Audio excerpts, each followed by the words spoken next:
Let's get into it. Yeah, let's get into this.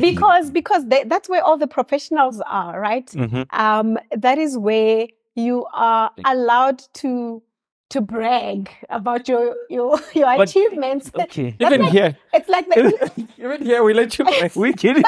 Yeah. It's like the Instagram of professionals. It's 9 to live. It's 9 to live. It's 9 to live. It's 9 to live.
And I always ask myself, where do people get the ball to comment on something that you have half information on? Like as if it's definitive. But we live in an instant world. So if this is what I can get and I need to have an opinion, like we live in a world where you have to have an opinion. Yes. So you're rushing to have that opinion and it's fine. It's perfect if it's 10 seconds because I can have an opinion and be lazy. Like I can have a strong opinion on this day. Yeah. Anyways, welcome to another episode of 9 to Life, your career and life journey podcast where we interview the interesting and accomplished people doing the things you'd like to do and some of the things you didn't even know you could. My name is Bonisile Mkiti. My name is Lesejo. And today we have Lerato Malesa. Am I saying it right or is it Malesa? Malesa. Oh, it's Malesa, like leave me. Yes. Okay. We have Lerato Something like that. You are a recruitment specialist. So you are used to interviewing other people. So now it's your turn. Now it's your turn to get grilled. They choose on the other food. Yeah, it always feels weird. It does feel weird. What exactly does a recruitment specialist do? So basically, like what you said, so I'm responsible for getting talent, identifying it, sourcing it, attracting it. So that means, telephonically screening, interviewing, and then matching people to respective vacancies. That sounds tough because you're basically making a long-term decision off of a short-term engagement with a person. It is true. But I think there's measures in place to assist you in that decision making. We don't always get it right. But I mean, it's a process. The interviewing process or the interviewing stages are different, right? So we've got assessments, we've got panel interviews. So you're not the only person that's making the decision, and that helps.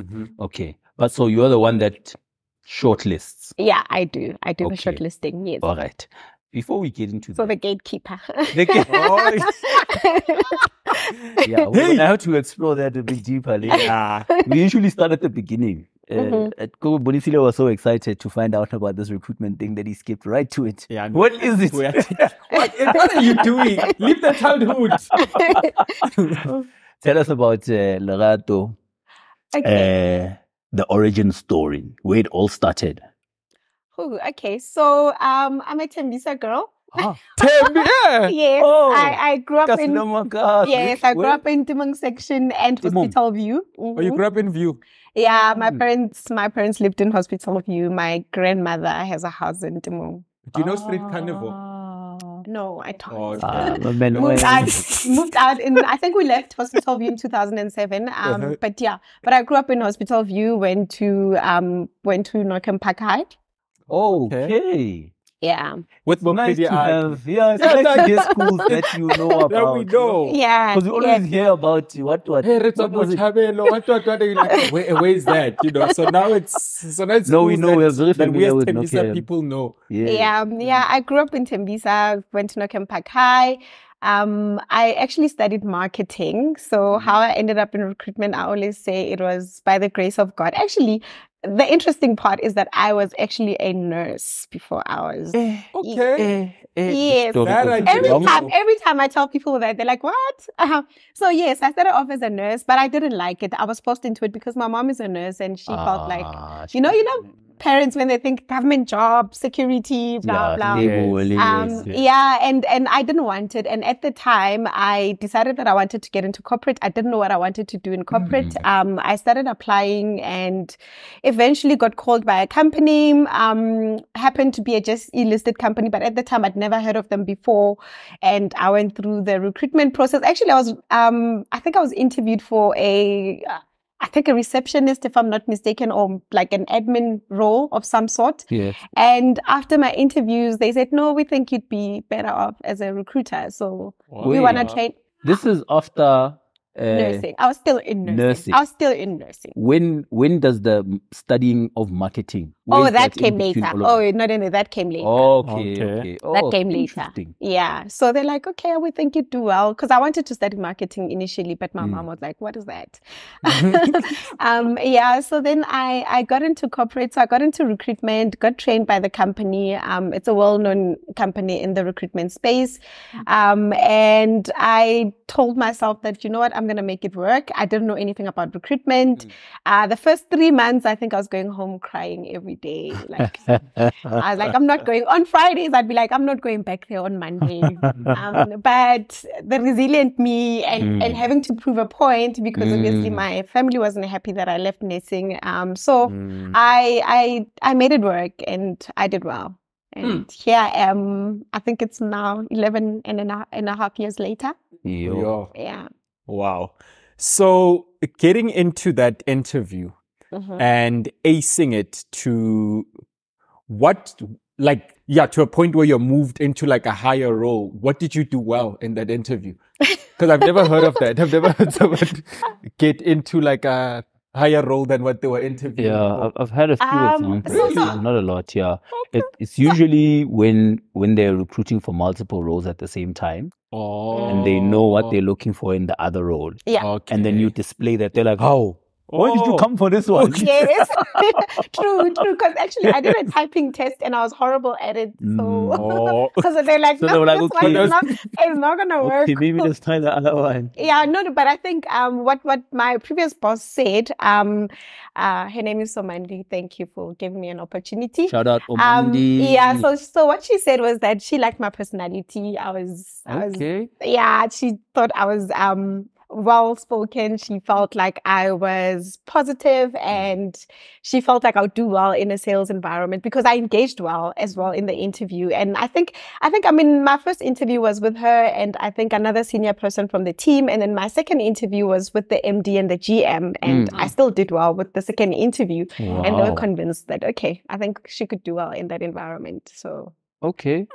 We are speeding past certain things that I want to touch because I feel like the formative years are very important in what you ultimately become. And I think you sort of touched on it now because you said your personality came out to the people. Back in your school days, what did you want to be?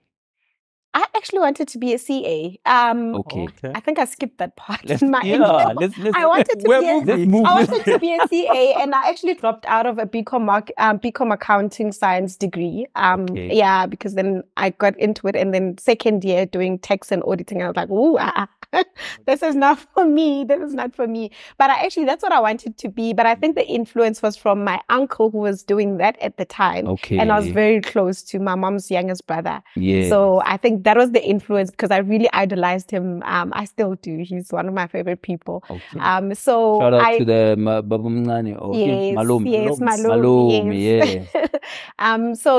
So I wanted to do that, but I think in my matric year, that's when I met somebody that was in marketing. I think they were working for Coca-Cola at the time. Okay. And I was like, I love what they're doing. Because when they explained, I'm like, this is me. This is what I like doing. Those trucks that used to come Kokasi and park Hotel Yes. Well, wasn't that? Well, something along those lines. Okay. Not exactly. But I liked it. And at the time, this girl was doing really well. She was driving a nice car. And she was dressed up nice. And she gave me that image of corporate. So she was actually living the marketing thing. She was marketing.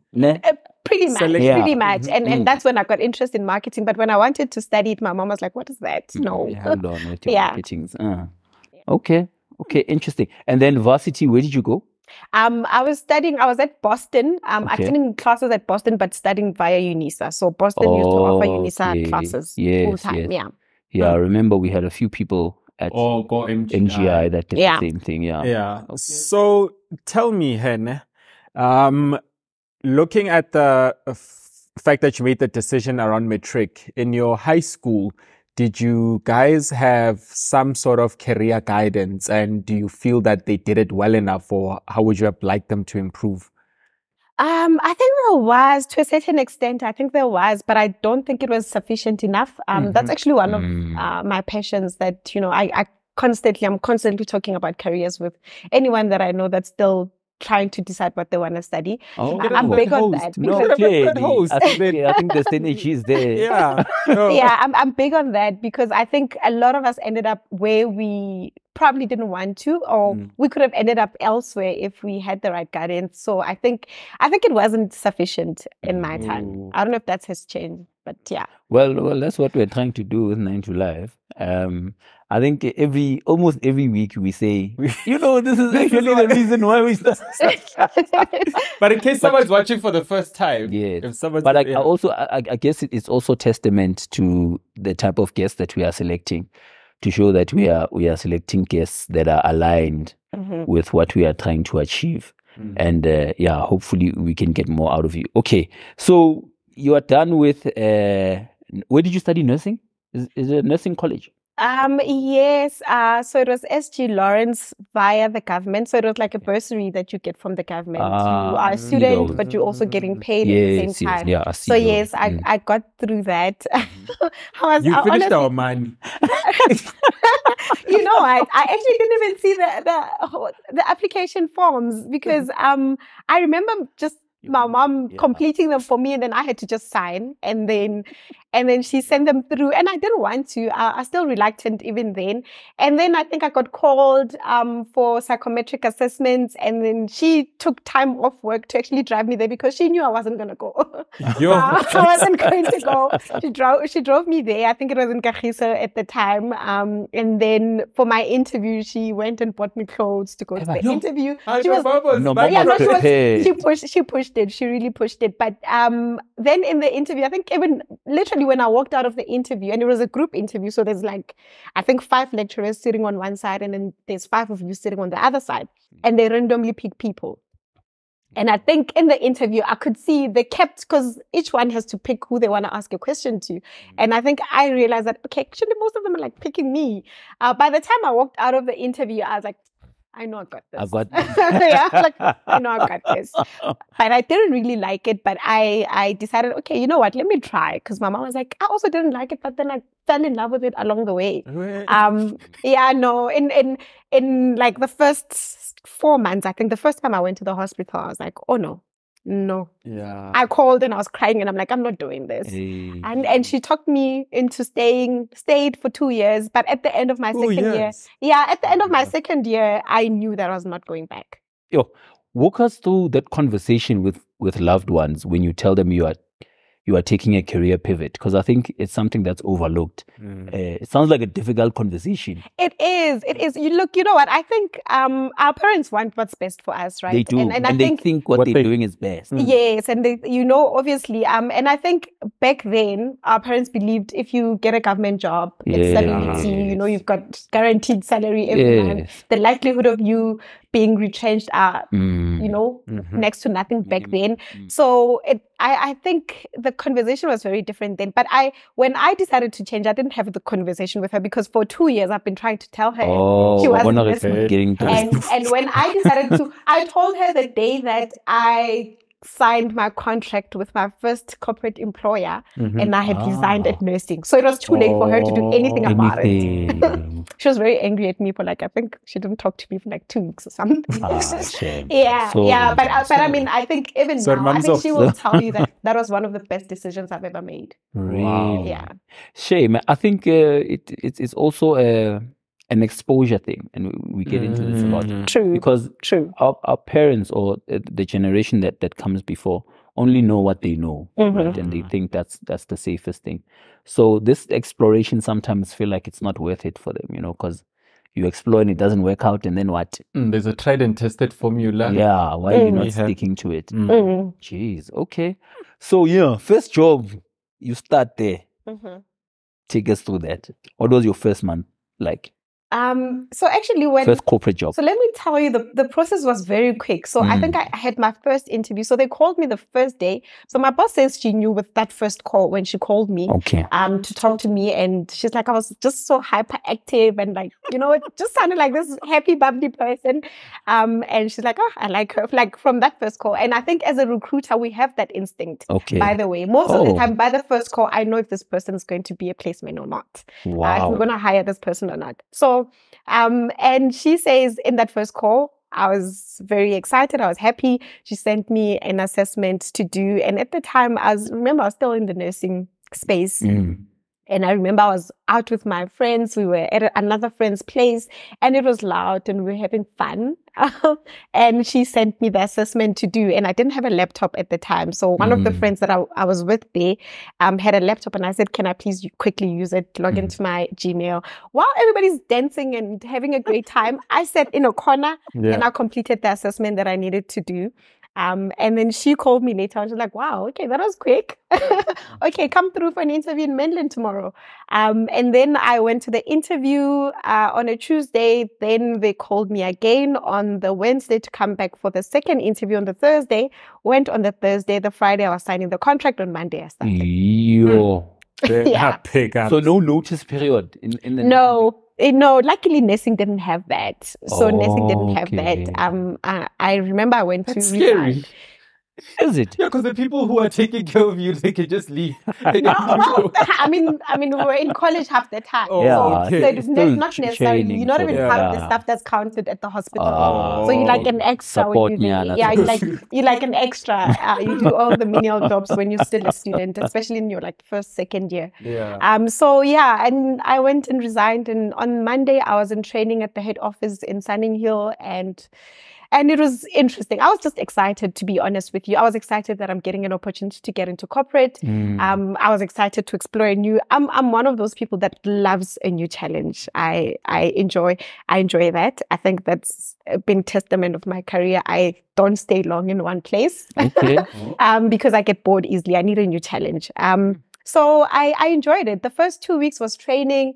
So the training was really it was very hectic. It was intense because in a way it was sales, because you are in a recruitment agency and you are selling a service to customers. To companies that are looking for staff. Yeah. So basically, and I was specializing, my specialty at the time, because of my background with BCom accounting, my specialty was going to be finance. So recruiting for the finance space. And that means that you're talking to HR, you're talking to CFOs, financial managers, financial directors, etc. Yeah. Okay. And you mentioned something and I was like, because you mentioned your gut feeling. That you guys rely on that quite a lot, which is a big change from the removing of guts in the nursing. But what do you think are the key skills or qualities that a recruitment specialist like yourself needs for them to excel at their job? Gut feeling aside. Well, obviously, you have to be somebody that is able to communicate. You have to communicate effectively, because either way, you'd like the middleman between the candidates and the hiring team. Okay. That's the line manager, the HR, whoever else is responsible in that process. So that, I think, communication. I think the other thing, you need to be able to I think analysis skills, because to a certain extent you are analyzing a job spec, because usually you get a job description. Yes, you talk to the line manager, they tell you what they want, but sometimes there's things in between. You need to read in between the lines. Sometimes the line manager, a job spec doesn't tell you exactly what they're looking for. There's things that you can, probe when you're talking to them and understand what else they're looking for. And even when you go and look at a CV, there's things that you can see that, okay, on the CV, this person hasn't actually sold themselves well. Like sometimes I can look at a CV and know that this person has what I'm looking for, but it doesn't say that here. Okay. And then you call them and you find out that they actually do. They just don't know that they needed to add that to the CV. So you need to be able to analyze. I think that's another skill. I think the other one would probably be obviously interpersonal skills. You need to be a people's person. Absolutely. I always say that I've got two personalities. Outside of work, I'm very introverted. I'm a homebody. Spend half the time, probably more than half the time, by myself. But when I'm at work, I'm very extroverted. I'm interpersonal. I engage with people easily. But I think that's another skill. Trying to think what else would be a skill that you require. Let me think. Obviously, negotiation. I think that's another one, because you negotiate. We negotiate with hiring managers. Believe it or not, we negotiate with them on what they require, because sometimes they want a pink elephant with with polka dots. Like, where do we find this? And on a budget of like a chihuahua. So you need to negotiate with them, but also you're negotiating with candidates, because also candidates can have unrealistic expectations, and you need to bring them back to reality. Because wow, thank you for actually saying that, because you are a two-part guest. We are interested in what you do for people who are going into your field, but because you are a gatekeeper in every other field. Self-reported. I think. So I think when people find a career in our list that they're interested in, they need to watch that one and this one. Yes, because, and I think maybe we can jump into that a bit, with the things that people can use to get hired, to succeed in interviews. What are the common mistakes that our people are making? Aside from the colorful CVs now. Yeah, people are scanning their CVs, which then is gibberish on an applicant tracking system. So applicant tracking system cannot read a scanned CV. What's an applicant tracking system? So it's a system that we use for applications, for posting vacancies and stuff. So the system that recruiters use. Also, so it uses like an OCR to read the PDFs. Automatically. So PDFs and Word documents. I have no idea for the people at home. But what it is it's AI looking at a scanned document and then saying that this and this is a T. This letter like this is an R. Okay. So this is an L for Lesego. And then, so for example, when you do your PDF to Word conversions, that is that system. Okay. Yeah. Okay. Yeah, so I think that's one of the biggest mistakes. And the other one is people feeling like they need to have a very long CV to convince people that they did stuff at their jobs. It's not necessary. I think in all our roles, I mean, if I could go into details of what I do, I'd probably fill 3 pages. Yeah. But there's just certain things that are the most important. There's, you can list 5 bullet points that are the most important tasks in your role. Okay. The rest don't really matter. They nitty-gritties, like. Who needs to know that you make good tea? Yeah, exactly. Like for me, part of my role is I'll tell you, for example, maybe let's say submitting CVs to the hiring manager. Of course, that's part of my role, but why am I putting that on my CV? It's not necessary. Obvious. It's an obvious task. So it's some things, too much detail is like recruiters actually, like as soon as we see a CV, that's 7 pages, unless if you're like in a very senior role and you've been, working for the last 15 years, that makes sense. But if you're like 3 years experience, or even 5 years, why do you have a CV that's more than 2 pages long? Okay. Sure. I had a bit of a shock. I've never had a CV in my life. And I recently did one this week. It was like for the first time. And then I was very excited because I did these new ones that have a picture there where you're looking serious. What is your take on those CVs and what are people doing overboard? Because people can just get templates on Canva or wherever. And then is the industry welcoming of that, or is that just something that we do because wrap up? Well, the industry is welcoming, but I think I'm personally, I don't like CVs with a lot of colors because then it's distracting.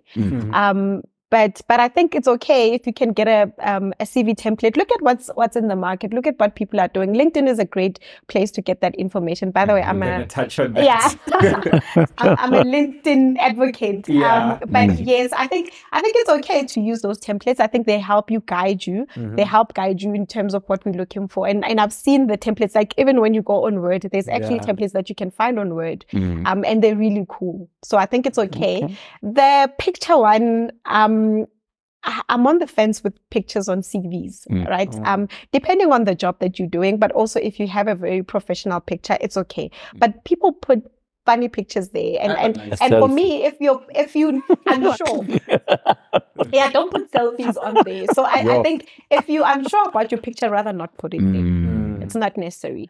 And while we're still on that, you say that 1 or 2 pages. If a person is only going to have a 1-page CV, what is the most important thing to have on there? I know people write hobbies, criminal record, driver's license, what would you advise? You've got 1 page.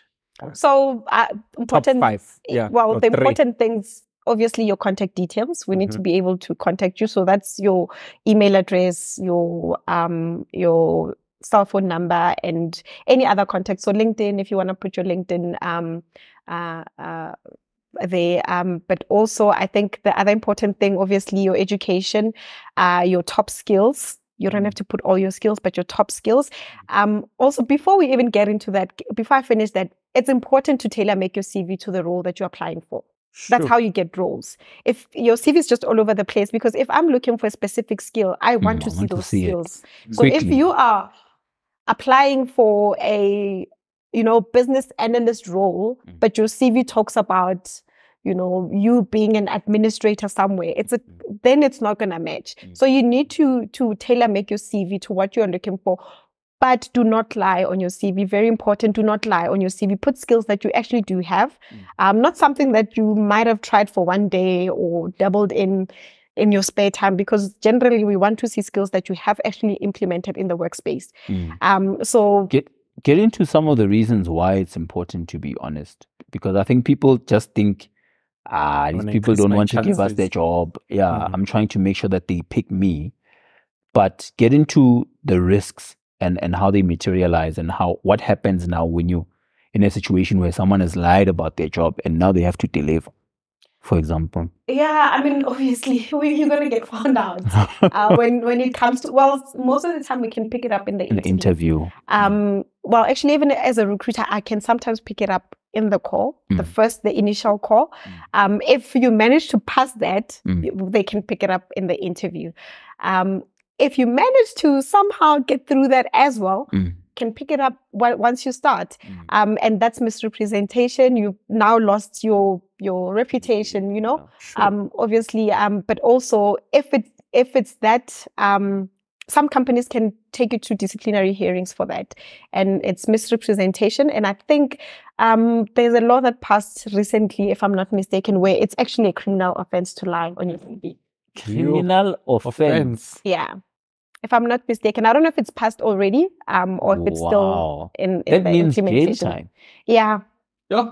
misrepresentation is a huge thing. It's a huge thing in the employment please sector. don't lie on your CVs, eh? And then with the references, when I was doing my CV, You put your pasta. Somebody once put like a late pastor or something. Somebody that passed away. Yeah. What would you advise job seekers on their references? And how common is it for references that you think you're cool with to sabotage applicants? Because there's that, one of those things that you see on social media, but social media needs to be taken with a pinch of salt, where people are like, yeah, be careful who you put there. A candidate went in wondering why she was never getting a job. Is that common? And can you spot friend references? Yes. So, okay. Let me firstly answer in terms of references, right? You don't have to put your references on your CV. Usually we do references at the end of the process. Usually once you've gone through the interview stages, maybe we might do it before your last interview, or we usually will do it after the interview. Once we've decided if you are like one of the candidates considering offering, because we don't want to waste your time. Some of the time, imagine now we're calling every time you interview, and you interview for 5 jobs, they're calling your references. They're going to irritate them. Yes. So we usually That's why they end up sabotaging. Yeah, that's why they're I'm tired. So usually before we even do the references, we'll come back to you and tell you that, look, we are going to do references now, we're going to do background checks. That includes references. And then we'll confirm. That's normally what I do. And I think that's what a recruiter should do, should reconfirm the people that you want us to contact, right? And then usually I'll even tell the candidates to say, please reach out to them and let them know that they'll be getting a call from a recruiter from whatever company. I think that's rare. In all my jobs, I think that's only happened once, where they said, are these still the references that we can call? The rest, you just, I'm just going to call. Yeah. So usually that happens, but also there's instances where you might have completed a form in the recruitment process where you listed them. So maybe sometimes we don't need to come back to you and tell you, because you've already listed to say we can call these specific people. And then when we do call them, so a referee cannot sabotage you without evidence. So somebody cannot say, oh no, they were a bad performer, unless they can prove it. Otherwise, there can be legal repercussions to that. Really? Yes. That's good to know. So they cannot. So they cannot. Because I have an experience where I got a bad reference from a dude, Okay. But I still got the job. So you still got the job. It doesn't matter. In your face. So because my line manager at the time, I think a couple of months later after I had started, was like, you should remove that person from you. That person that you. And here's the funny thing. Oh, it has happened to you. Yeah. It has happened to you when I'm busy asking that question. I'm busy having traumatic flashbacks here as you're speaking. He tells me, this person, Dinsang, are you... Like, she didn't know how to bring it up. Yeah. They got some. She's like, who's this person? So I'm like, no, it's a manager. And here's the thing, I removed someone to put that guy. I was like, no, man, I want to remove someone. Can I put you? He's like, yeah, definitely. And I'd run into him at the gym, this guy. Oh, you? Yeah, I run into him in the gym. Do you wipe your seat like when you're done at the gym? Tell her it's gym people. Tell her it's personal. He got there and he saw your sweat. He's like, he will never sweat professionally again. But yeah, I've since removed it. I don't know what it was. And when I was like, my brother. Oh, what's it? Yeah, and when I just spoke to, he's like, if it was that bad, they would never recruited you. This guy. Wow. Look, I mean, some of the questions, obviously, it depends what type of questions the recruiter asks. Because there's some questions that need to be objective. So, for example, were you a top performer or not? Or rather, were you performing according to expectations or not? So that, if they say you are not performing, they need to prove it. So proving it means that you need to have gone on a performance management program, or they need to have, data to say that you were one of the not so performing people. So they can't say that without proof. So even if it's a behavioral thing where they'll say you were late, they need to prove that it was actually addressed. So if they can't prove that, they can't mention that. They shouldn't mention that, actually. And I think that is why a lot of companies nowadays do not allow their employees to do references. Really? Yeah. So how do you guys handle a situation like that? So what they do is that they redirect you to HR. So what HR does is that they give what we call an HR reference, where we basically just confirm that, yes, you did work here from this time to this time. This was your job title. This is what we, like basics. There were no disciplinary, like factual information. There were no disciplinary issues with you. And then this is your reason for leaving. Jeez.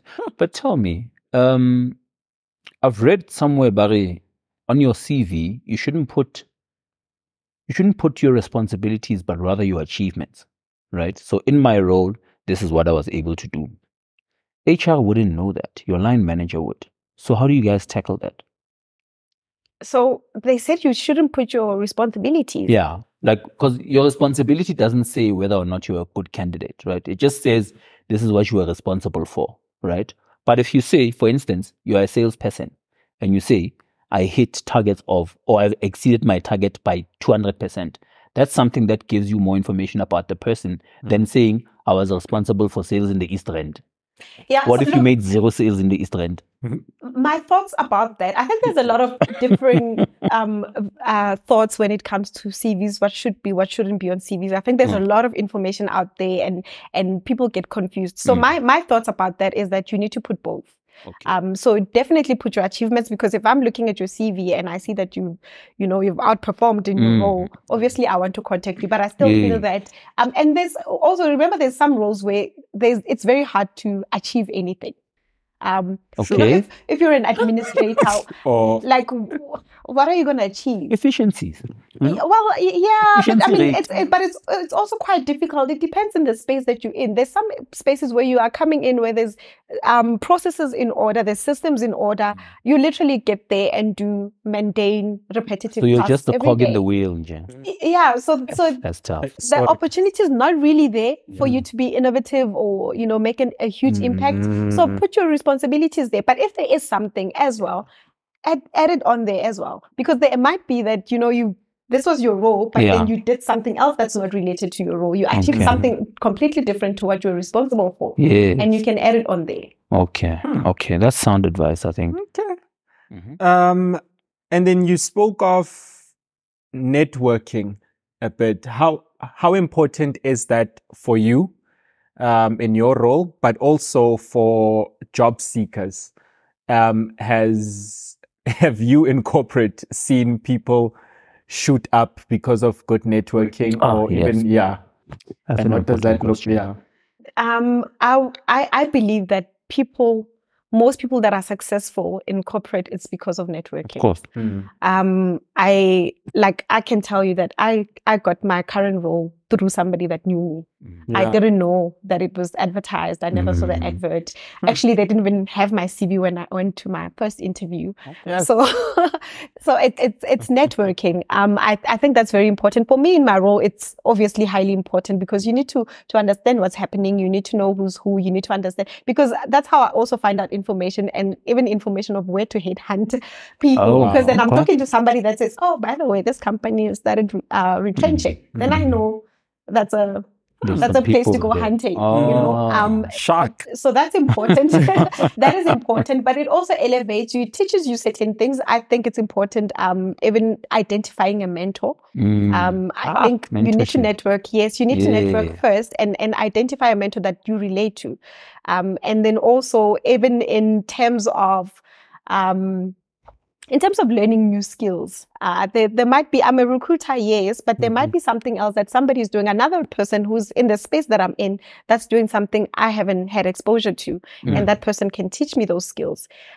So I think it's very, very important. If you are job seeking, it's very important. The best place to network as a job seeker is LinkedIn. I'll probably mention LinkedIn. I think we need to jump into LinkedIn. Wait, before we get into LinkedIn, I want to get into the mentorship discussion, because I think we might have a slight differing view, you and I, on mentorship now. And I want to get your view. Bonisile believes in what he called next level mentoring. I think that's what you called it, right? Yeah, next level Which means mentoring. your mentor must be a few steps, not too far from where you currently are, right? My view is sharp. You can have that, but maybe that can be more of a role model so that you can check behavior. But you need someone that's there so that they can show you how to have a broader view of the path as opposed to a very focused one, because you might be doing things that'll get you to the next step, but they take longer for you to get 4 steps ahead. What is your view on mentorship? Who must your mentor be? Why not have both? There's nothing wrong with that. I think, if you Will are... you be able to dedicate yourself? And what if there's differing views from these two mentors?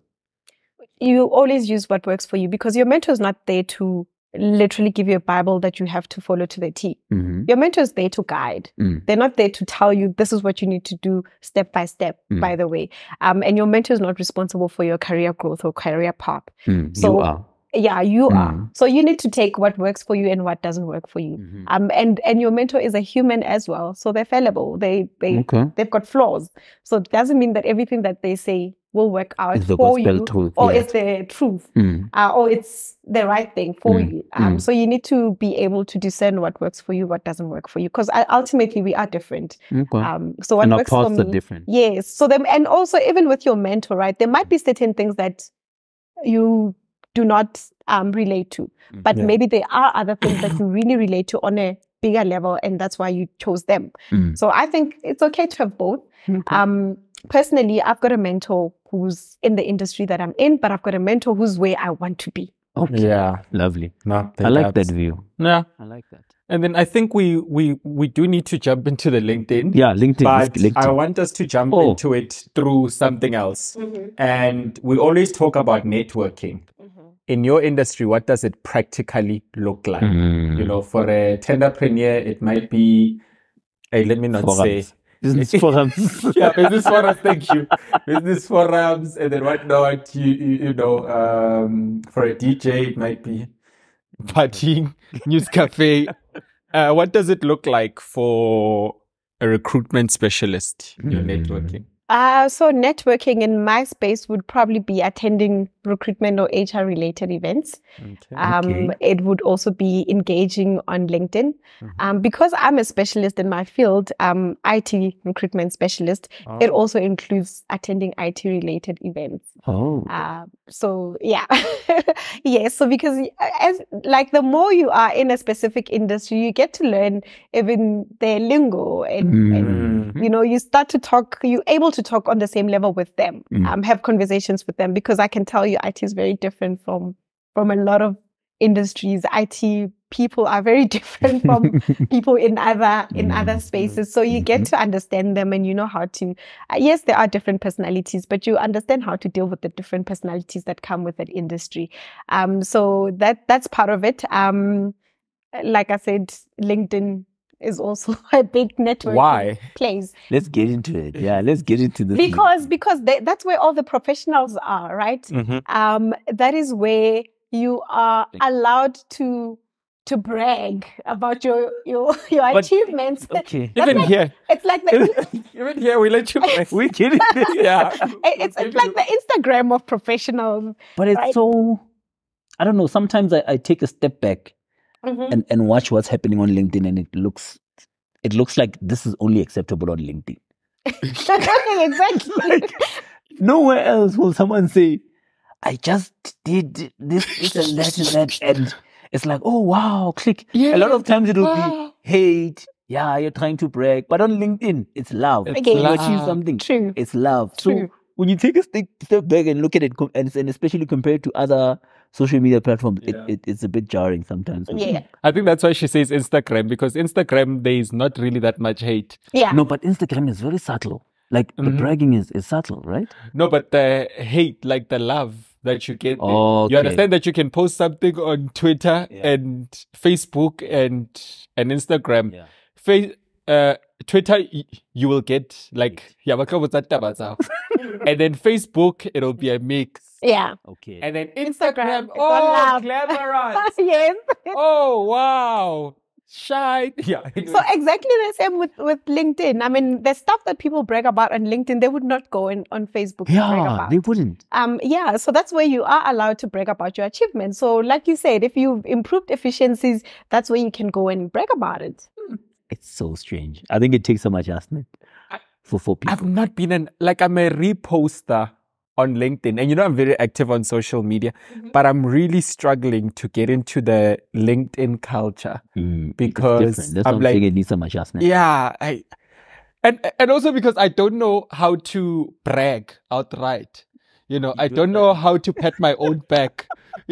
And yeah, like. I mean, it's not only about bragging. So you can use it. It depends on personalities, right? Mm-hmm. You can, if you're good at writing, you can use it to write about this industry that you're in. You don't even have to write anything about the industry you're in. You can share articles that are relevant to your industry. You can also comment on topics that are relevant to your industry. That's how you engage on LinkedIn, by the way. You don't necessarily have to post stuff that's related to your industry or have to write some amazing article on there. You can just engage with other people, engage with their posts. Sometimes the posts are not even that serious. Congratulate people when they've achieved something. That's an engagement. So, and I can tell you that as a recruiter, for me, LinkedIn is my first stop when I'm trying to look for candidates. Okay. And I've seen a lot, and especially on Twitter, where people are like, do people really get jobs from LinkedIn? Yes, people get jobs from LinkedIn. Do get jobs. One of my previous roles was an Australian company that found me on LinkedIn. I didn't apply. They found me on LinkedIn. Yeah, they found me on LinkedIn. And I think for me, I'm a big advocate for it because I've found a lot of people on LinkedIn. I've connected with people to a point where actually even some of my friends that I met via LinkedIn, and we met because we just liked the same things. LinkedIn. Not really, because then you start to engage with people on the same level as you. You start to engage with people that have the same interests as you. Because LinkedIn is not just about sharing the work stuff. You can also share the personal things. People talk about, people are what do you call them, cyclists, and they talk about cycling on LinkedIn. It's not that it's ring-fenced to professional stuff only. You can talk about your interests outside of work because we understand you're all as a professional human being. Yes, just don't talk about groove. But Lerato, LinkedIn sucks. Thin line. I think it's boring. If I'm going to dedicate 15 minutes of my time every day to LinkedIn, 20 minutes max, what should I do? So it's the writing. So this is just practical. It's engaging with people. It's reposting industry related things. So not necessarily writing, because I don't think writing is for everyone. And you're going to write and people are not going to engage with you. Maybe I was being selfish. Yeah. So I think engaging, because when you engage, the algorithm also picks up the type of content that you engage with, the type of people that you engage with. Then it starts connecting you to those similar post similar people. I think if you are trying to get into an industry or are in a particular industry and want to grow in that industry, engage with people, connect with people that are in that industry, because they share information that you might not know. That I've learned some of the stuff, some of the trends in IT via LinkedIn, or even trends in recruitment via LinkedIn. Some of the information that I'm going to share today, some of them I found them on LinkedIn. So there's stuff that you can engage with. Read articles about what you are interested in. If you are 15 minutes connect, engage. So comment on topics, congratulate people. What else? I would say as well, share articles in that. Just go to LinkedIn and just the search thingy, the search tab, and look for topics in your industry. And then if there's one that interests you, share it with people in your network. And that's it. Like literally 15 minutes is enough. Actually, LinkedIn is not like Facebook or Twitter where you have to stay on it the whole day. The only people that really do that, it's us recruiters that do that. Okay. Is it when you're looking for candidates or just engaging or both? It becomes your social media. It really does. It becomes during the day. Yeah. LinkedIn is where I spend most of my time. Oh, wow. Because then that's where I have people in my industry that I'm interested in. I'm interested to know what they're getting up to. People share like the courses that they've done, because LinkedIn has a whole learning part of it where you can also go learn, and it's free courses that, by the way, I think people should take advantage of, because of what your LinkedIn profile says about you. It automatically will tell you about courses that are related to your profile. So there's courses that you can do for free that are really cool. Some of them you even get like certificates for them. So I go on LinkedIn to see that, and I do courses on LinkedIn. I engage with people. I connect with people that are in that industry, and then I see things happening. Like a couple of months back, there's I'm not going to mention the name, but it's a huge. I'm trying not to give away the actual company, but it's in the tech space, and they were retrenching. And one of the senior people, one of the execs in the company, actually posted on LinkedIn to say that, look, we're going through a rough time. We're letting go of some of our stuff. So if you're interested in like people with these skills, and it was IT people, obviously, connect with me.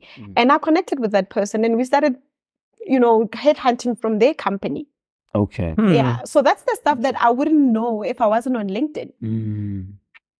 My mind went to America when you spoke about that. No, it's actually a company that's, I think it's probably originally from America, but it's in South Africa. Yeah.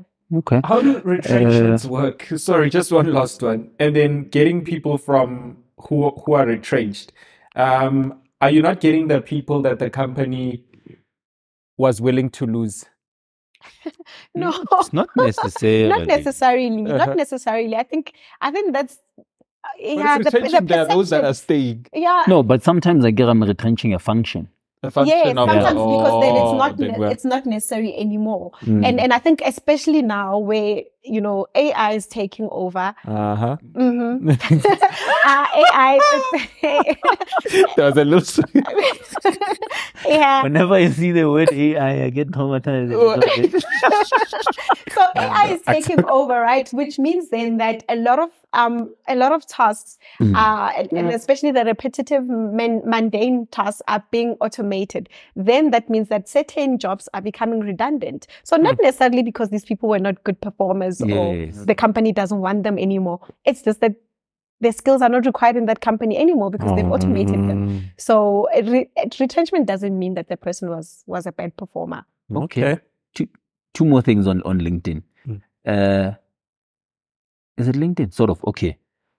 How has AI affected your job as a recruiter, or as the function of shortlisting? Because now there's those tools now that sort of automatically sort between people.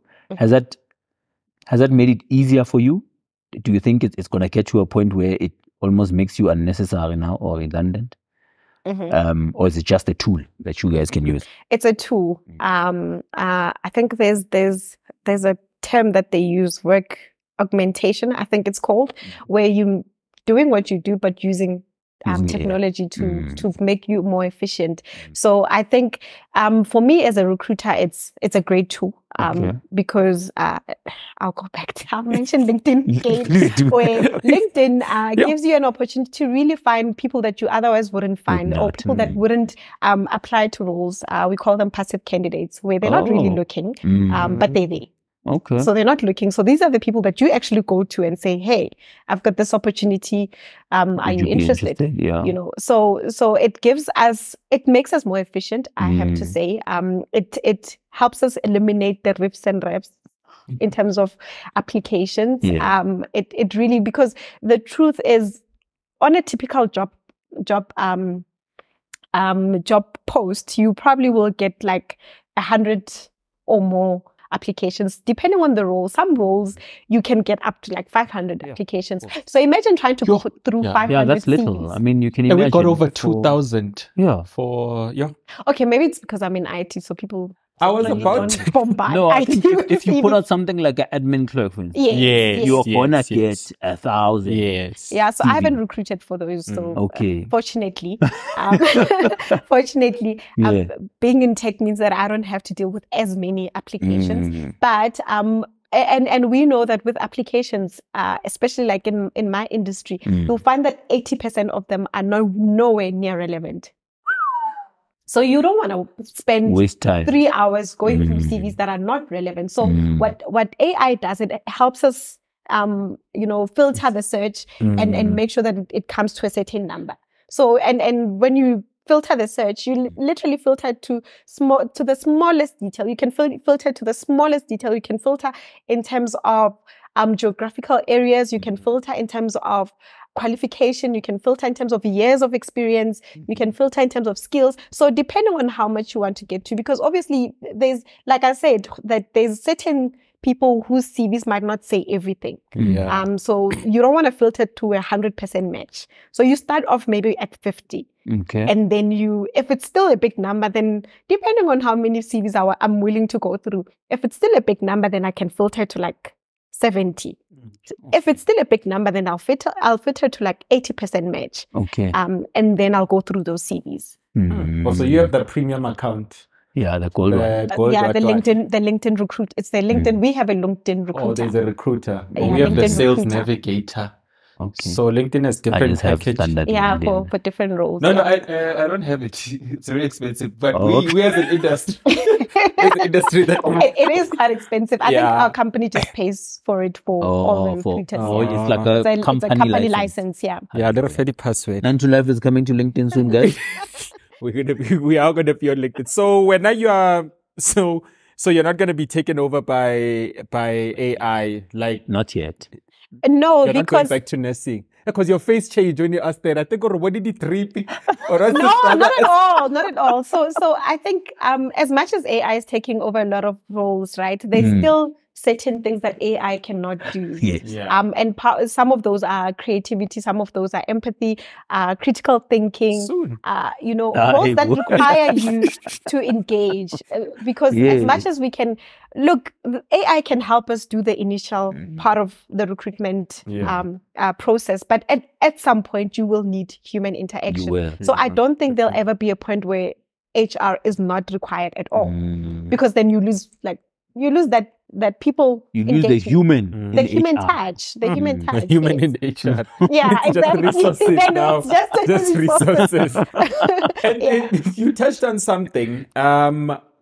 You specialize in IT recruitment. How different is that to someone in, I don't know, what are the normal recruitment? No, but I guess like finance, generalists, engineering. So also there's generalist recruiters that recruit anything. So when you're a specialist, it means that you get to know that industry quite well. You get to know the trends. You get to know. So I know technologies that somebody wouldn't know. I know the different roles, what different people do. Because before I got into IT recruitment, I used to think everybody's an IT technician. Honestly, I thought everybody's an IT technician and they just fix computers. Yes. But as I got into it, it's very broad. It's a very broad industry. There's lots of things. And by the way, there are roles within IT that don't require you to be technical or very technical. Yeah. So there's lots of opportunities in there. I think also as a technical recruiter, when I realized when I had opportunities where I did sort of generalist recruitment, that you think on a very technical level. The way you view a CV is very different from trying to look for like a salesperson, because then you're very specific on certain skills, certain project that they've worked on, certain companies that they've worked on. Because when you are in the industry, you start to know that this specific company, this is where I can find the best developers. This specific company, this is where I can find the best data engineers. So you start to understand the nuances of the industry. Okay. So we have gotten to that part of the show. Really? We have. What part of the show is You need to that? come back. Wait, can I just touch on one thing? So we have not gotten to that. We part haven't. of the show. This was, what are some future skills that you think that companies will need in the next 5 to 10 years, based on your 11 years experience of watching the job market change? Obviously technology, so robotics, machine learning, artificial intelligence, all of that. All the buzzwords. Yeah, all that, obviously coding. So all Is of coding, that. so is coding still important given the advent of AI and MI? I think it will still be relevant for a long time. I think it will still be relevant for a long time. Because with ChatGPT now, apparently you don't even need to code. You don't need to know how to code. You need to know how to think like a coder. Yeah. A programmer. Yeah, I'm not exactly sure of the actual impact that we'll have in the next few years. But for now, I think that's still a skill that we'll need even in 5 years' time. I think also digital marketing, because now I think I think it was a TED talk where they were talking about how in most industries they've done away with their salespeople because we're selling everything online. I mean, do I really need somebody to come Like, do you honestly now need somebody to sit here and tell you this is, an Apple phone, this is what it does? Just go on Google, just go on YouTube. So actually, all the selling is done digitally now. Well, most of the selling is done digitally now. So I think it still depends on the product. Some sales it jobs depends on require relationships. Yeah, the relationships, yes. Yes. So I'm saying to you. Yeah, there's still certain jobs that require, like, if you're a salesperson within the IT space, you probably need to sit in front of the client and tell them how that's going to help them in their company. But yeah, certain roles, certain sales staff will not be there. So digital marketing, I think cybersecurity is big because obviously now with data and everything being online, we need to protect it. Companies need to protect their data. They need to protect their customers' data. And then I think also, well, like I said, data and analytics, that's a big thing because everything now literally is on data. Every decision that companies make now is on data. Even as a recruiter, we use data to see the trends, to see what's working, what's not working. So to a certain extent, I think each one of us at some point will need to work with data. Yeah.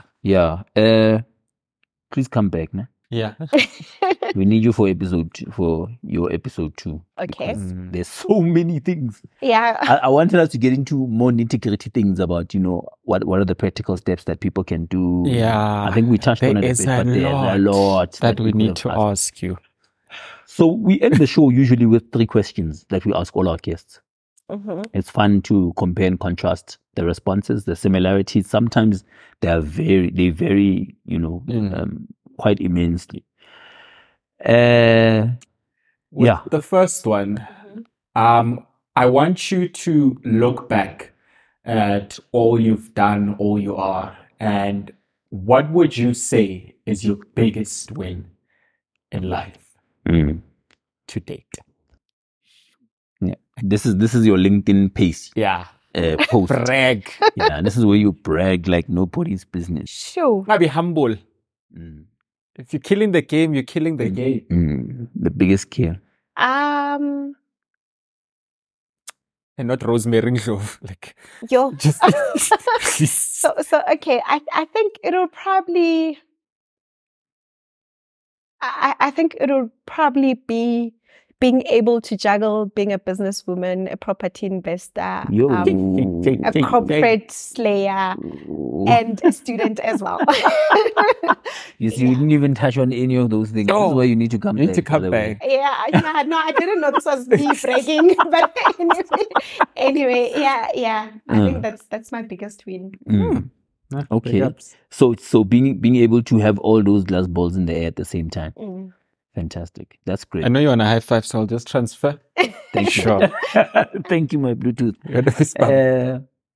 And then think back to where things didn't really work out for you, where you tried something, it failed, or it just didn't work out.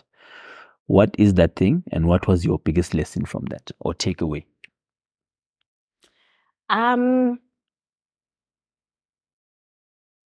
It would have to probably be in 2018 when I tried to start a recruitment agency. When I tried to start a recruitment, agency, because I had 3 people who were supposed to be clients. And I learned that people promise a lot of things. Were you at Groove? Yeah, so not at all. Not at all. People promise a lot of things. So never make decisions based on other people's promises. Yeah.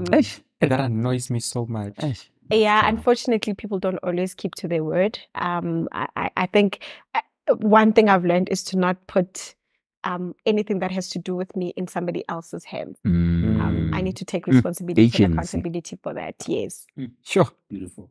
I think people promise because they think that you won't call back on the Monday. No, but sometimes it's unprovoked. Like sometimes we're chilling, and then they're like, Antoine, I can get you this and that and this. And then you're like, okay. And then you call, and say, okay, my brother, that thing that you promised. Now they don't answer anyway. Hey. And also, I think people overestimate the importance. Their ability. So they think they have power in certain companies when they actually don't. They're not the decision maker. Thank you. Last question. If you weren't doing what you're doing, which is a lot now, we just found out, what would you be doing?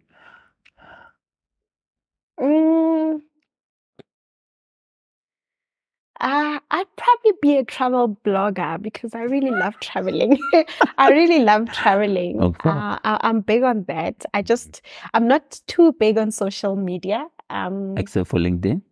Yeah, well, I mean, if you consider that social media, I'm not really big on social media. Yeah. I mean, I haven't been on Facebook in like 6 months. My Instagram, I hardly post. I mean, and even Twitter, I just share and laugh at things. I hardly post anything on Twitter. So I'm not big on social media, but I think if that was something I had to do as a job, it would be travel blogging.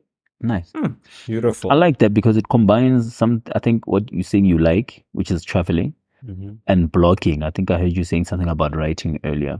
So it's sort of, you see this thing, people always align to what they, either what they intend to achieve in life or what they like. It always comes out. It all just intersects. Shoo, Lerato, I don't think we're done with this interview. We're done with this episode. Yeah. But we do need to have you back because what I actually wanted to do on the second part, which is more insight that people can get from you, is for people to send us questions. And I think if you're watching this, you can actually drop questions in the comments after subscribing. And you can come back and we will really go in depth because what is our youth unemployment rate now? Is it 64? I was thinking about it this entire episode and how to bring it in because we can't have a conversation about recruitment and not have a conversation about our unemployment. Yeah. So I think maybe let's get into the bit of the data in the next episode. Yeah. Okay, cool. No, definitely. But thank you so much for joining us. Thank you for your time. Thank you for looking lovely. We love it when our guests look lovely. Yeah, no. And they've never disappointed. So thank you so much. And and on that note, thank you as well for watching another episode of 9 to Life. We are available on Apple Podcasts. Yep. We're available on Amazon. We're available on Spotify. We're available on Google Podcasts as well. Thank you for being on this journey with us. And you can just drop your questions for Lerato. Any closing remarks, my brother? Yeah, just remember to subscribe, like, comment, share with people that might need this information because I think Lerato shared with us some valuable information. And we'll see you on the next episode. Lerato, closing comments? Like I said, guys, LinkedIn is your friend. If you're on the job market, please use LinkedIn. I think there was a point where I did share on my Facebook. I did a video, basically telling people how to make use of LinkedIn. But I'm happy to share that in the next episode as well. We'll we have can it in get our into link, it into. I think, where did you post it? On my Facebook, on my Facebook page. I haven't been on Facebook. I didn't deactivate it, but I haven't been on it in like 6 months, I think. But I think they're still all there. I used to share like quite a lot of stuff in terms of even CVs and interview tips and stuff. So they're still there. So we can link your Facebook page then with all that information. Happy for you to do so. Okay. Fantastic. We're out killing the game. The game. We are killing. Oh, this is our 9 to Life song. Oh, is it? Okay. But we never teach it to the guests. We are killing. Yeah, this is Oh, we are killing.